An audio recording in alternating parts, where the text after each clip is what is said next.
Imaginez, vous venez tout juste de quitter une discussion qui a mal tourné, un simple désaccord, un ton un peu vif, et voilà que votre mental s'emballe.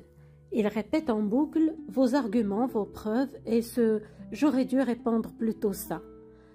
Vous ressentez cette sensation étrange, presque physique, comme si on venait de marcher sur votre valeur, comme si votre estime personnelle venait de prendre un coup. Cette brûlure, cette signature indéniable, c'est celle d'un ego déréglé. À la base, l'ego, c'est simplement la conscience que nous avons de nous-mêmes, c'est cette image, cette histoire que l'on se raconte sur qui nous sommes. Mais lorsqu'il est déréglé, il devient plus que cela. Il se transforme en ce qui nous éloigne des autres et de nous-mêmes. Un voile qui déforme la réalité, une forteresse qui isole, une voix intérieure qui murmure des peurs au lieu de vérité. C'est quand nous confondons notre image avec notre identité profonde. Dans cet épisode, je vous invite à traverser ces territoires tumultueux de la relation à soi et à l'autre. Je suis Fatem Zahra Alami, votre coach qui chemine avec vous lorsque les doutes, les malentendus ou les blessures obscurcissent le chemin. Aujourd'hui, je vous aide à déchiffrer le langage silencieux de l'ego, à reconnaître ses pièges et à retrouver ce lieu en vous que les tempêtes n'atteignent pas. Ce socle calme et solide où l'estime n'a plus besoin de preuves, où la présence à soi devient une évidence et où la rencontre avec l'autre redevient possible, vraie, libre. Et si vous le voulez bien, prenons maintenant cette route ensemble pour explorer comment cet ego blessé compromet sournoisement notre estime de soi et surtout, comment apprendre à distinguer sa voix de celle bien plus douce mais autrement plus puissante de notre dignité véritable. Parce que tout l'art d'être en relation avec les autres comme avec soi-même se joue dans cet espace-là. L'ego déréglé est un garde du corps maladroit, bourru, qui confond une étincelle avec un incendie. Il est né d'une ancienne blessure, un rejet, une humiliation, un sentiment d'abandon, et depuis il surveille le monde à travers le viseur de cette peur. Son but, vous protéger. Sa méthode, catastrophique, et qui brise au passage non seulement vos relations, mais aussi votre estime de vous-même. Parce qu'il externalise votre valeur. Il la place à l'extérieur de vous, dans l'approbation des autres, dans le fait d'avoir raison, dans le contrôle des situations. L'ego se sent supérieur ou inférieur selon la situation. Résultat, votre estime de soi devient une marionnette qui danse au gré des circonstances. Si l'autre approuve, estime haute. Si l'autre critique, estime au tapis. Si vous maîtrisez tout, confiance. Si quelque chose vous échappe, panique. C'est une estime conditionnelle. Je vaux quelque chose si. Si tu me valides, si je gagne, si je domine. Cette estime-là n'est pas solide, c'est un mirage, une addiction épuisante à la validation externe. Et c'est là que tout se joue, car il existe un autre lieu en vous, un endroit bien plus calme, bien plus solide, un endroit que l'ego bruyant essaie de vous faire oublier. C'est le lieu de la dignité. La différence entre les deux est une question de curseur, d'ancrage, tout simplement. Distinguer l'ego de la dignité et de l'amour-propre et où placer le curseur, c'est ce que nous allons voir tout de suite. Imaginez maintenant que dans votre esprit, il y a un curseur, un petit levier qui bascule entre deux modes de fonctionnement totalement opposés.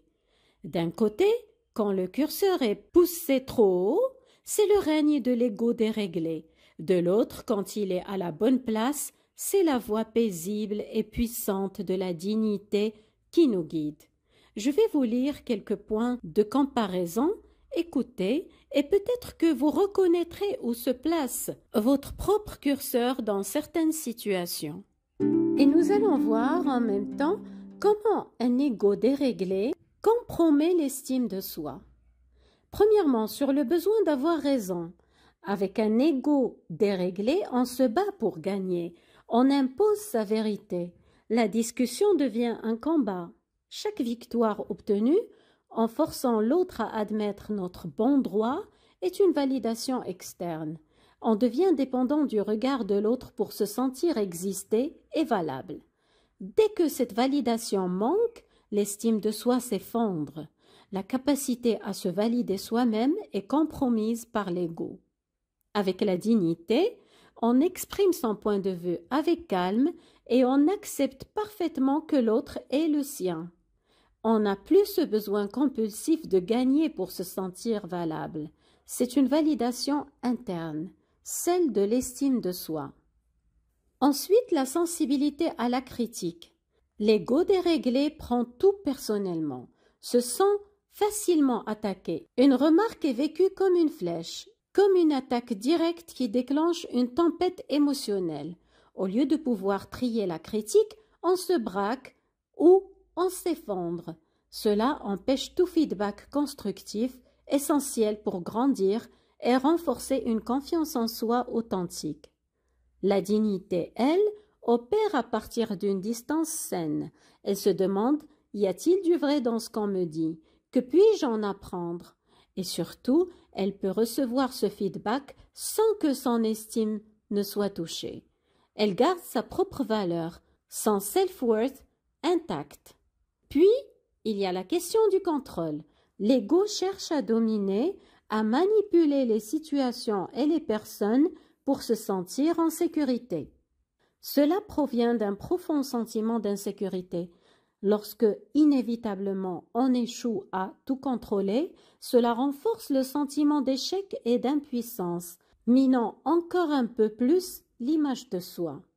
Mais quand on place le curseur au bon endroit, sur la dignité et l'estime de soi, on affirme nos besoins, on pose des limites claires et respectueuses sans jamais chercher à contrôler la réaction de l'autre.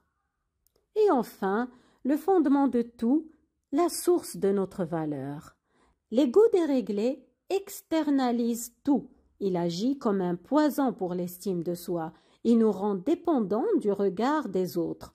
On se sent supérieur ou inférieur, selon les jours et les circonstances. C'est une valeur conditionnelle. L'ego externalise notre valeur, c'est-à-dire il la place entre les mains des autres, des circonstances, de nos performances.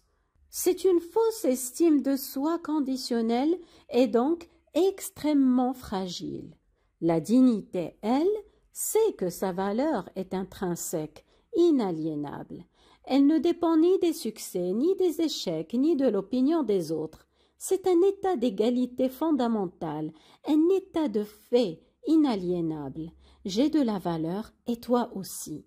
L'amour-propre est l'action de prendre soin de cette dignité reconnue, en posant des limites et en s'accordant du respect. La nuance est là. Déplacer le curseur, c'est passer de la peur qui rigidifie au courage qui libère. Poursuivons notre comparaison. Ce contraste est si éclairant. Regardons la posture dans le conflit. Sous l'emprise de l'ego, la posture est défensive. On justifie, on explique, on contre-attaque. C'est une armure lourde à porter.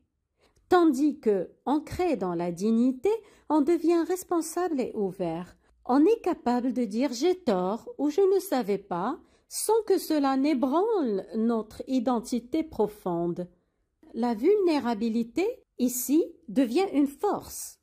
Il y a aussi cet aspect de ruminement et de culpabilité. Après une dispute alimentée par l'ego, on rumine souvent. J'aurais dû dire ça. Ces ruminations, loin d'être productives, entretiennent un dialogue intérieur négatif et culpabilisant, principal ennemi de l'estime de soi. Observons maintenant le rapport à la peur. L'ego déréglé est entièrement piloté par la peur du rejet, de l'abandon, de l'humiliation, c'est un réactif. Tandis que la dignité, comme la vraie estime de soi, elles sont pilotées par le courage d'être soi, vulnérable et authentique, même quand c'est inconfortable. Et enfin, la flexibilité mentale. L'ego est rigidité. Il a besoin de gagner la discussion pour exister. Il s'accroche à ses positions comme à une bouée de sauvetage. Changer d'avis est perçu comme une défaite.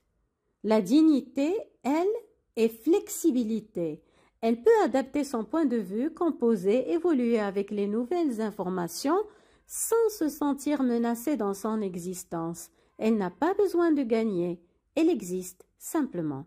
Elle peut écouter, être en désaccord sans que son fondement ne tremble. La nuance ultime, le cœur de tout cela, c'est que l'ego, dans son dérèglement, il crie « Je vaux mieux que toi » ou « Fais-moi sentir que je vaux quelque chose ». Il cherche ainsi à cacher sa peur de ne rien valoir, tandis que la dignité, dans sa quiétude, sait « Je suis digne, un point c'est tout, et je te reconnais la même dignité d'un être humain ». L'ego contrôle par peur de l'imprévu. La dignité pose des limites par respect pour soi. Déplacer le curseur, ce n'est pas un travail de combat contre soi, c'est un travail de discernement. C'est apprendre à reconnaître la voix criarde de la peur pour faire grandir la voix plus douce mais bien plus puissante de la souveraineté intérieure. C'est passer d'une estime de soi conditionnelle, fragile, dépendante des autres à une estime de soi inconditionnelle, ancrée dans la simple et profonde reconnaissance de sa valeur intrinsèque. L'amour-propre, saint, le vrai, n'est pas la glorification de l'ego, c'est tout le contraire. C'est l'action de prendre soin de sa dignité, c'est le courage de choisir la connexion plutôt que la victoire. C'est la force de dire « je vois les choses différemment » au lieu de « tu as tort ». C'est la grâce de recevoir une critique sans s'effondrer, en se demandant simplement « y a-t-il une part de vérité pour moi ?» C'est savoir que notre valeur est un socle immobile, indépendant du regard des autres. Quand vous placez le curseur sur l'ego, vous donnez les clés de votre estime à tout le monde, à votre boss, votre conjoint ou conjointe, votre ami, un inconnu dans la rue. Par contre, quand vous placez le curseur sur la dignité, vous reprenez les clés, vous redevenez souverain de votre valeur. Il ne s'agit pas de tuer l'ego, ce garde du corps paniqué, mais de l'apprivoiser et de faire grandir la part de nous qui est plus authentique. C'est reconnaître la pulsion de contre-attaquer et choisir de respirer à la place. C'est sentir le besoin d'avoir le dernier mot et choisir le silence qui honore votre paix. C'est remplacer le combat par la curiosité. Qu'est-ce que cette tension m'apprend sur mes blessures? C'est ça, replacer le curseur. C'est un acte de souveraineté intime. C'est le passage d'une estime de soi fragile, conditionnelle, à une estime de soi inconditionnelle, ancrée dans la simple et profonde reconnaissance de votre dignité. C'est de là que partent les vraies relations, pas à partir des cendres tremblantes de l'ego, mais du roc tranquille de l'être. Et pour conclure, voici des perspectives d'action, des pistes concrètes pour rééquilibrer le curseur. Je vais vous donner 5 pistes. La première, c'est observer sans juger. Commencez par simplement remarquer quand son ego prend le volant. Tiens, je me sens blessé et j'ai envie de contre-attaquer. C'est le premier pas vers la conscience. Deuxième piste, se demander de quelle peur cela provient-il. Est-ce la peur de ne pas être aimé, de paraître idiot, de perdre le contrôle? Identifier la blessure sous-jacente. Troisième piste, pratiquer l'affirmation non défensive. Apprendre à dire « je vois les choses différemment » au lieu de « tu as tort ».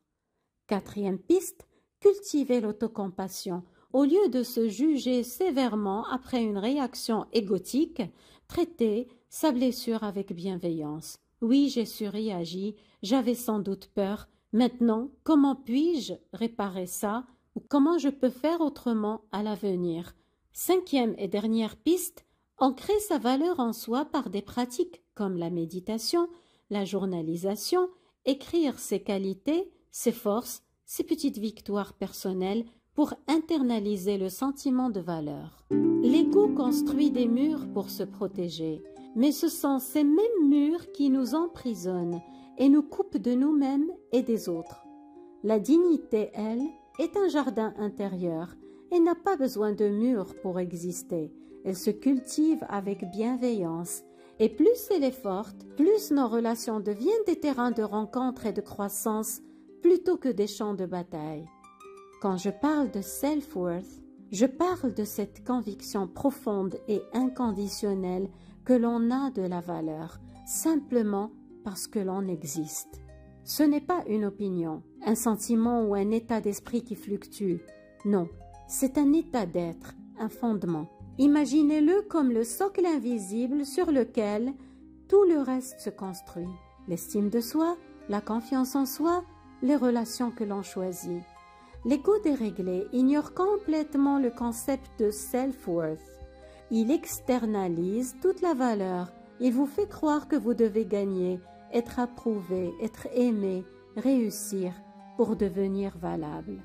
L'ego dit « fais-toi aimer pour avoir de la valeur », tandis que la dignité dit « tu as de la valeur, alors tu peux aimer et être aimé ». Recalibrer le curseur, c'est exactement cela. Passer d'une estime de soi conditionnelle, basée sur les performances de l'ego, à une reconnaissance profonde de son self-worth, inaliénable, c'est-à-dire à la fois sa valeur intrinsèque et son estime de soi inconditionnelle. Quand on opère ce déplacement, les jeux de pouvoir relationnel s'effondrent. On n'a plus besoin de se battre pour avoir raison ou d'avoir peur du rejet, parce que notre sentiment de valeur n'est plus en jeu dans la discussion. C'est la différence entre se battre pour prouver sa valeur et interagir à partir de sa valeur.